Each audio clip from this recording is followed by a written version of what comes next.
Super. Bien, donc, rebonjour à tous pour notamment ceux qui nous suivent sur Facebook et qui viennent de nous rejoindre. Quelques mots d'abord d'introduction pour accueillir à nouveau Arat Oranian. Pour ceux qui ne le connaissent pas, Arat Oranian est une figure institutionnelle parce qu'il est coprésident du comité de coordination des organisations arméniennes en France. C'est une figure intellectuelle, il est journaliste, directeur de la revue des Nouvelles d'Arménie. Et puis, c'est une figure militante, très engagée sur la question évidemment de la reconnaissance du génocide arménien et de son histoire, mais au-delà, engagé sur tous les grands combats antiracistes et les combats républicains pour lesquels il a toujours, je crois, trouvé notamment le CRIF à ses côtés. Et c'est donc naturel pour nous aujourd'hui de lui donner la parole et avec un grand plaisir, évidemment, que nous le recevons. Je souhaiterais peut-être, pour lancer cette conversation, te proposer, Ara, de nous faire un peu le portrait robot de la communauté arménienne en France aujourd'hui, quelques chiffres, quelques faits, pour entrer dans le vif du sujet. Oui, tout d'abord, merci, cher Jonathan, pour cette invitation. Merci à Robert aussi qui est dans les coulisses. Merci au CRIF. Je suis très honoré et je pense que ça va nous donner l'occasion de connaître, d'aborder un peu plus les sujets qui sont et les problématiques qui sont communes aux différentes communautés, en particulier à la communauté juive et à la communauté arménienne de France, qui sont très proches, notamment à travers le travail entrepris par leur structure associative depuis des dizaines d'années. Alors, pour répondre à ta question, la communauté arménienne de France est une communauté qui a été constituée au lendemain du génocide de 1915, donc qui est installée en France depuis une centaine d'années à peu près. Elle compte aujourd'hui environ 500 000 personnes. Elle est structurée essentiellement autour de ces églises, parce que c'est une communauté chrétienne. Le peuple arménien est un des premiers peuples à avoir épousé le christianisme en tant que religion d'État en l'an 301. Les Arméniens sont un très vieux peuple, hein, pas aussi vieux que le peuple juif, hein, ça n'a rien à voir. Nous ne sommes pas le peuple de la Bible, mais néanmoins, l'arche de Noé s'est posée sur le mont Ararat, qui est la montagne sacrée des Arméniens. Donc, on a quand même une proximité. Alors, les Arméniens sont un très vieux peuple. La première trace, c'est il y a 2700 ans. Ils sont situés sur le plateau, ils sont arrivés sur le plateau arménien, qu'on appelle aujourd'hui l'Anatolie, qui est l'est de la Turquie, qui est d'ailleurs situé autour du mont Ararat.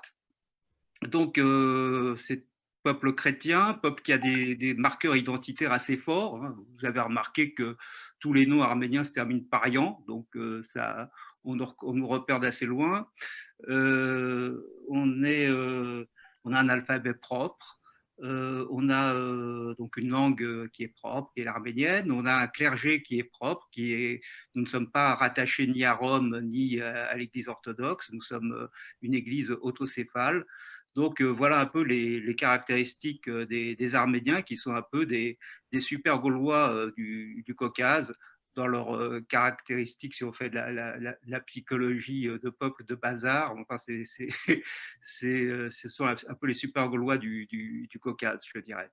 Voilà, alors ce peuple-là a été tout au long de son histoire, de par sa situation géographique, confronté à différentes invasions, à différents empires, les invasions mongoles, turques, et il a été pendant très longtemps partagé entre trois empires, l'empire perse, l'empire russe et l'empire ottoman.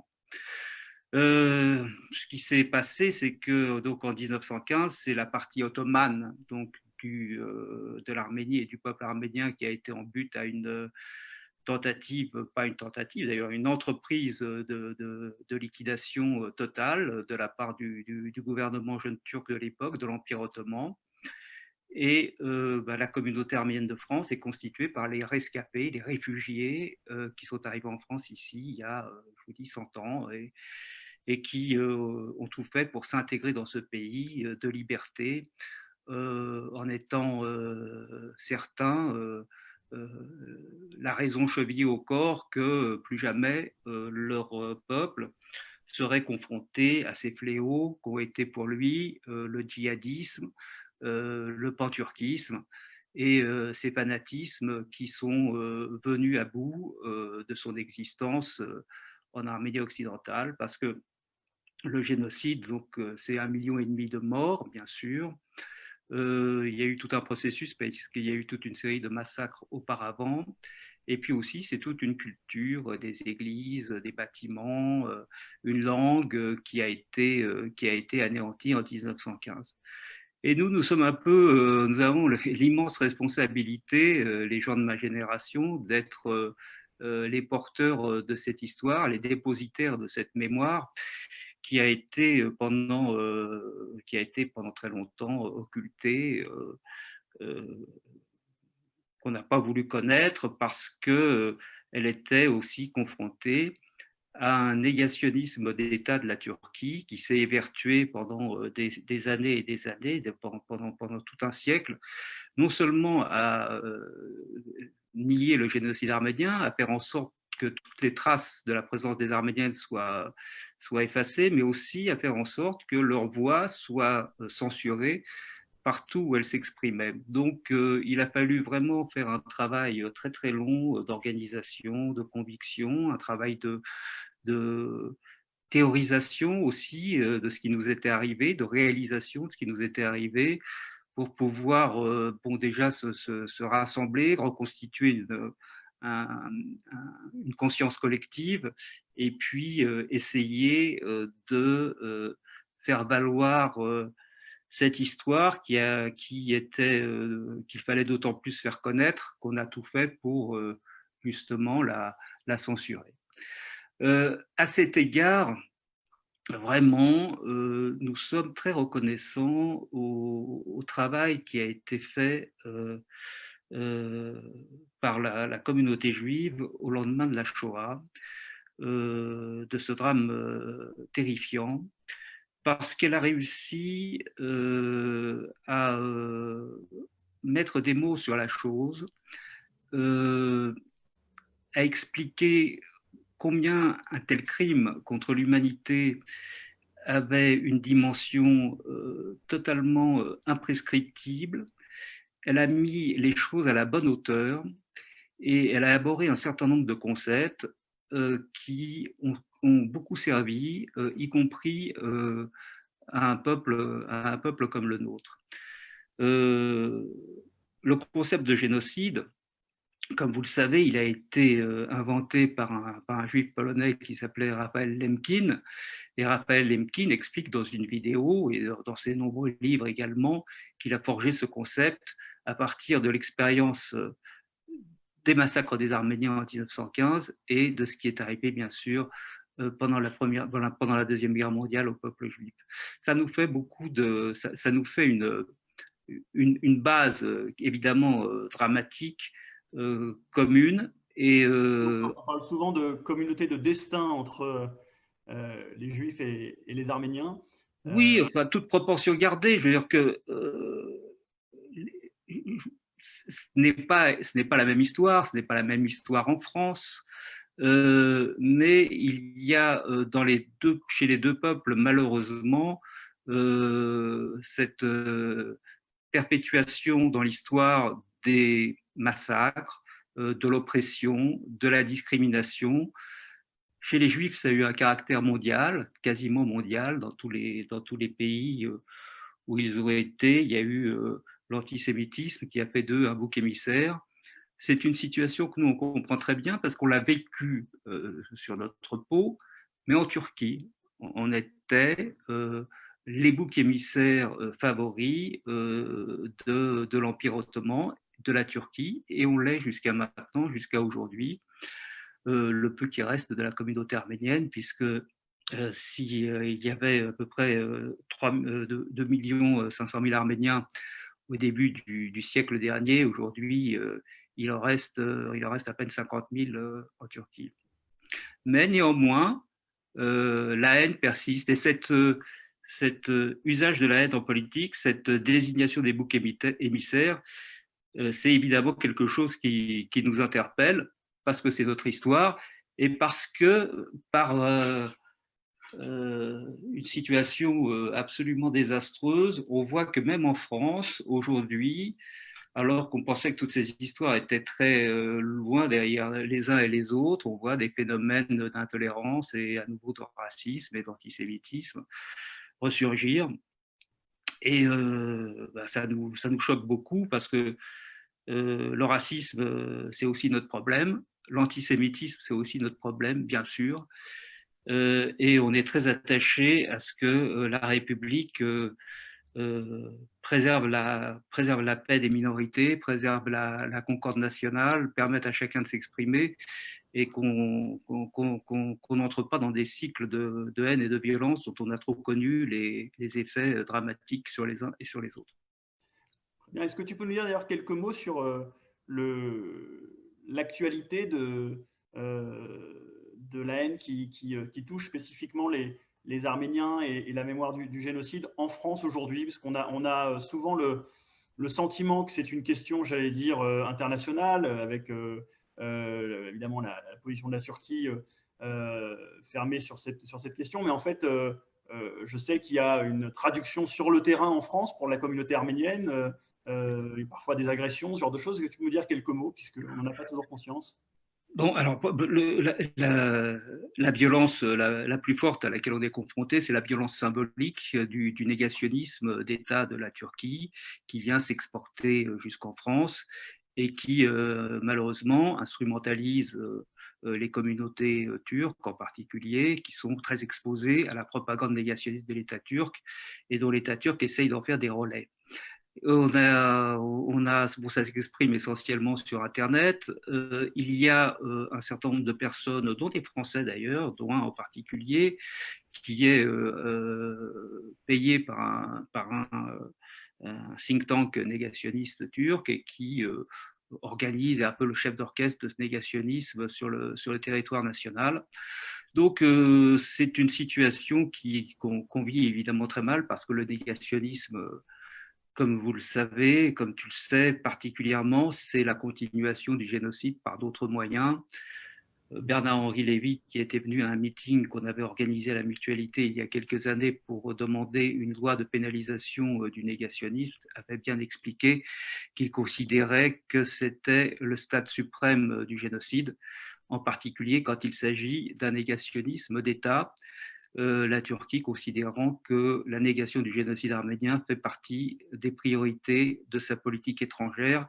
Elle n'en a jamais démordu et c'est le cas jusqu'à aujourd'hui. Donc on est confronté à ce problème et on voit avec tristesse que cette terre où nos grands-parents sont arrivés en espérant être débarrassés de ce type de fléau, eh bien, 100 ans après, on voit que le panturquisme est à nos portes, que le djihadisme est à nos portes, que la haine des chrétiens peut s'exprimer en France, que le négationnisme, qui est un volet de ce racisme-là, a pignon sur rue, que nous n'avons pas d'armes légales et de moyens légaux parce qu'il n'y a pas l'équivalent de la loi Guesso pour le génocide des Arméniens.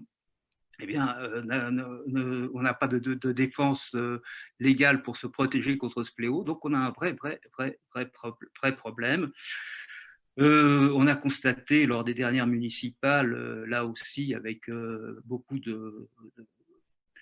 d'inquiétude, dans un certain nombre de municipalités, la parole négationniste était portée par un certain nombre de candidats qui avaient une attitude très décomplexée sur ce problème. Donc, on a quand même fait un travail pour les dénoncer, pour les faire sortir des listes, pour faire en sorte que les principes de la République soient tout de même appliqués, parce qu'il faut quand même savoir que le génocide arménien a été finalement reconnu par la France en 2001.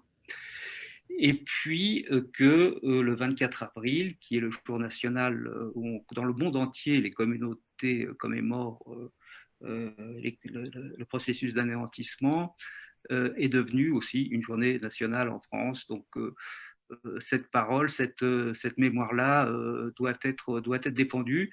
Ce qu'on ne veut pas, pour terminer, c'est que ce type de problème soit réglé par l'arbitrage d'un choc entre communautés. Il n'en est pas question. On pense que c'est à l'État et c'est à la République d'assumer ses fonctions régalienne sur ce type de questions. Effectivement. J'avais une question aussi sur l'identité diasporique qu'il y a dans l'arménité. Quel est le lien à l'Arménie actuelle, donc république indépendante voilà, quel est le lien concret, quel est le lien spirituel dans l'identité arménienne aujourd'hui? Bah, écoutez, l'existence de l'Arménie tient du miracle. C'est la partie donc qui était en territoire, enfin, sous la domination tsariste, qui a donc pu échapper au processus génocidaire, même si les troupes turques ont essayé, notamment avec Mustafa Kemal, d'en finir aussi avec ce petit morceau d'Arménie qui était présent sur 1/10 des territoires historiques de l'Arménie. L'Arménie a été un empire, hein, c'est-à-dire à un moment donné, ça allait ça allait jusqu'au Moyen-Orient, mais enfin, c'était un siècle avant Jésus-Christ. Donc, c'est un miracle que ce pays existe, et évidemment, nous qui sommes confrontés à une forme de processus d'anéantissement, de problématiques de droit à l'existence, le fait que cette Arménie continue à exister tient pour nous du miracle, et nous sommes bien sûr très solidaires de cet État-là. Et cet État est lui aussi confronté jusqu'à aujourd'hui à des problématiques de sécurité avec ses voisins, notamment la Turquie et l'Azerbaïdjan, qui tous les deux se réclament du turquisme et du panturquisme. Et vous le savez peut-être, il y a une guerre au Haut-Karabakh qui a fait 30 000 morts entre l'Arménie et l'Azerbaïdjan, l'Azerbaïdjan étant soutenu par la Turquie. Donc, il y a une problématique de droit à l'existence pour cet État qui est entouré d'États hostiles, qui est victime, qui est la cible d'un double blocus de la part de la Turquie et de l'Azerbaïdjan, qui au sud a un pays qui s'appelle l'Iran, qui est une république, comme vous le savez, islamique, et puis qui est elle-même en but à beaucoup de problèmes.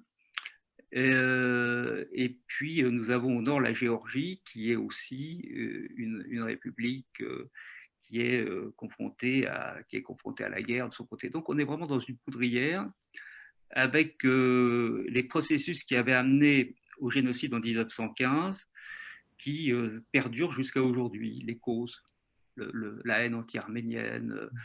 Il n'y a jamais eu de dénazification après pas quelque chose qui pouvait ressembler à la dénazification après le génocide des Arméniens en 1915. Pour les Turcs, le crime a été payant. Hein.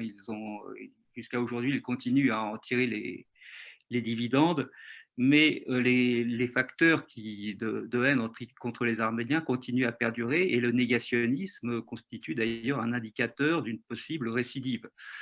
Donc, il y a une très forte problématique de sécurité, de droit à l'existence, et nous sommes un peu les vigies de cet État. Nous sommes partout où nous existons dans la diaspora, un peu les gardiens du droit à l'existence de ce peu qui reste de ce vieux peuple arménien.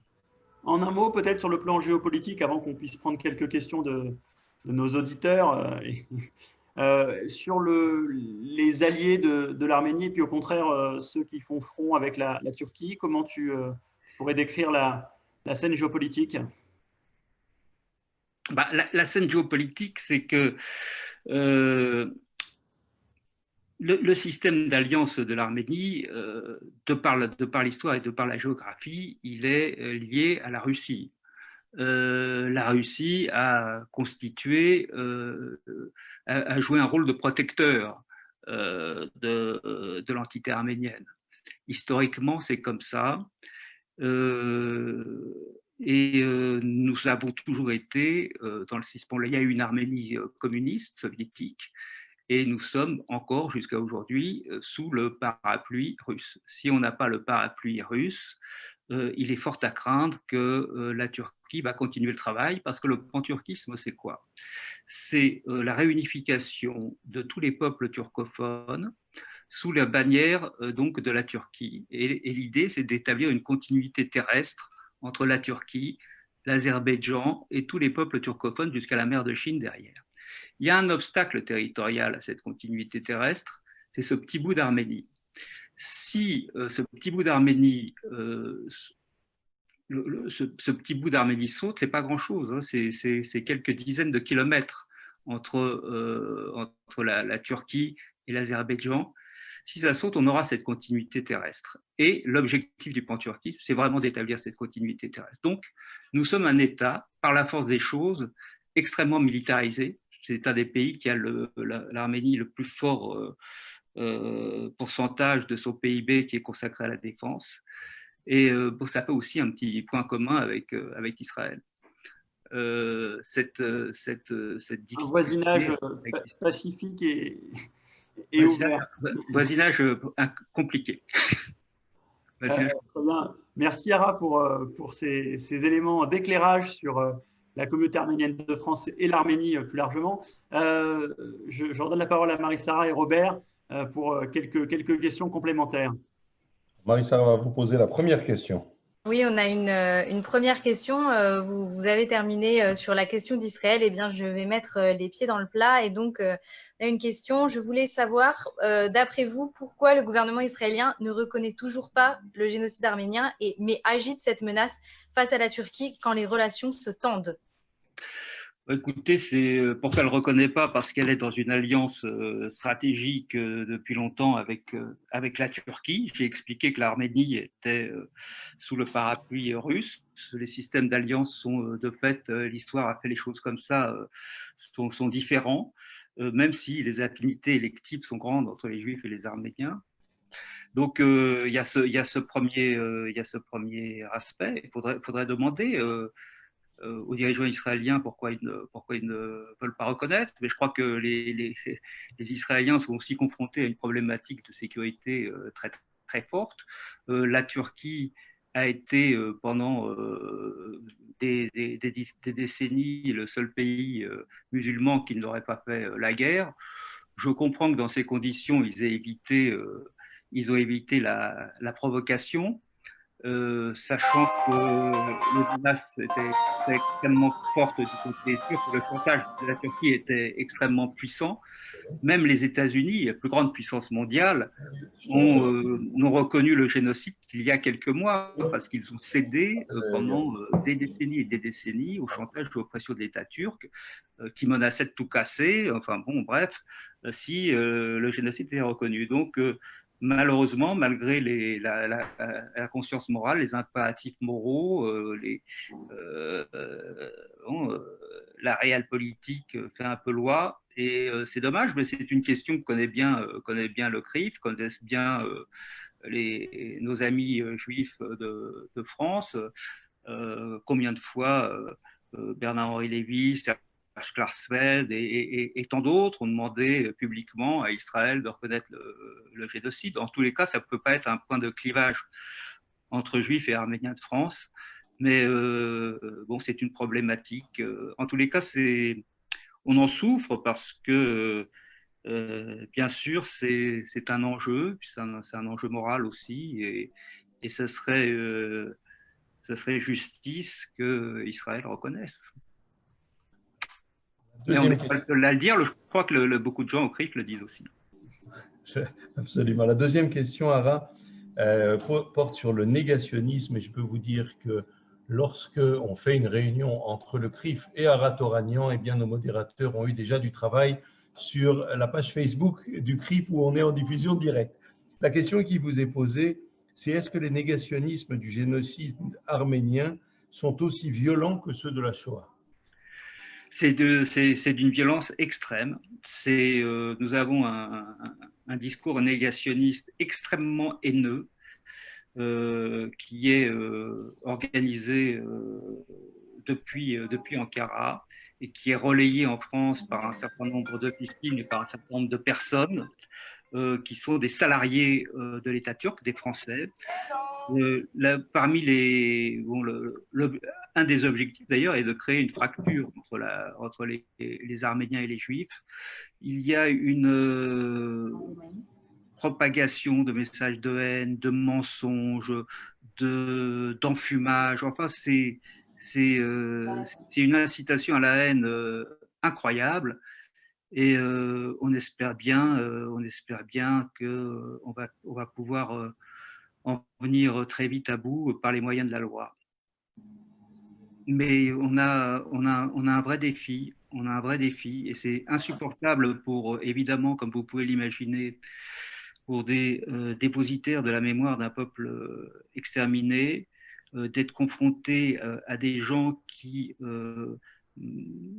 mènent ce genre de propagande, surtout quand ce sont des Français, alors que l'intelligentsia turque de plus en plus, la gauche turque de plus en plus, malgré les difficultés, malgré la répression, malgré les dangers encourus, est de plus en plus nombreuse à reconnaître ce génocide qui est quand même un élément majeur de l'histoire de la Turquie elle-même.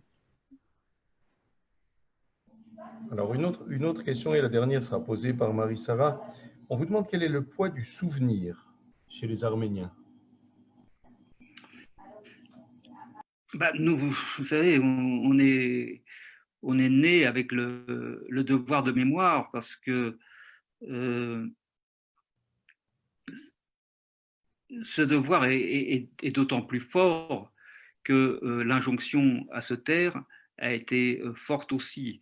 Et il est devenu, pour nous tous, les deuxième, troisième et quatrième générations après le génocide, d'autant plus impérieux de se souvenir qu'on nous demandait d'oublier.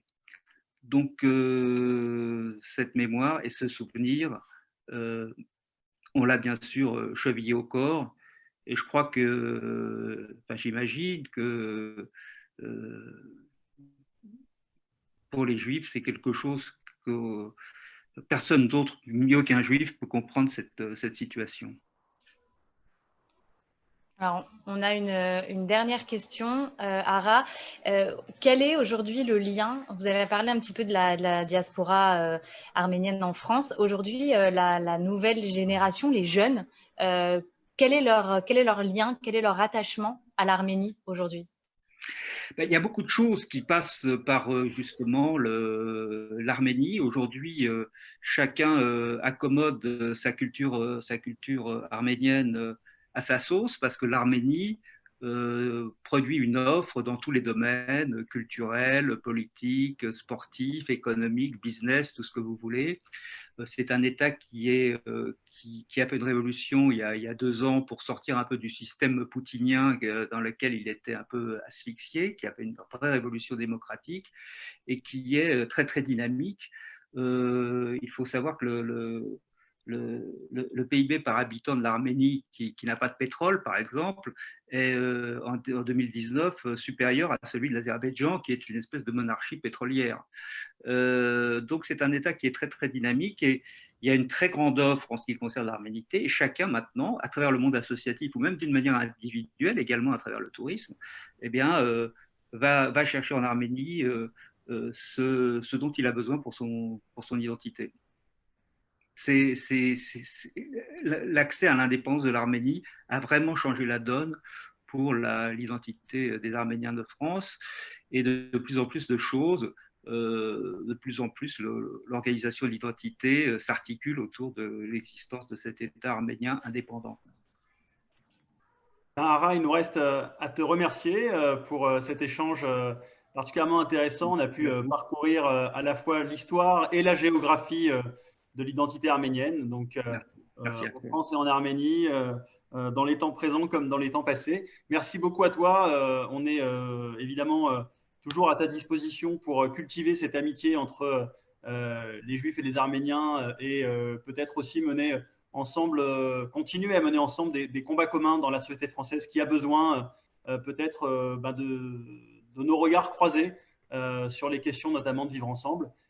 Donc, je te remercie au nom du CRIF très sincèrement pour cet échange. Et puis, je te dis donc à très bientôt pour la suite des aventures. Merci Jonathan, à très bientôt en effet. Merci. Merci. Merci au CRIF. Merci à tous les deux, Arat Oranian et Jonathan Arfi, pour cette conversation passionnante. Merci à vous tous de l'avoir suivi. Et la prochaine conversation du CRIF aura lieu la semaine prochaine. Vous connaîtrez le thème et le nom des intervenants dans quelques jours. Je vous invite donc à rester connectés sur les réseaux sociaux du CRIF. Très bonne soirée à tous et à la semaine prochaine.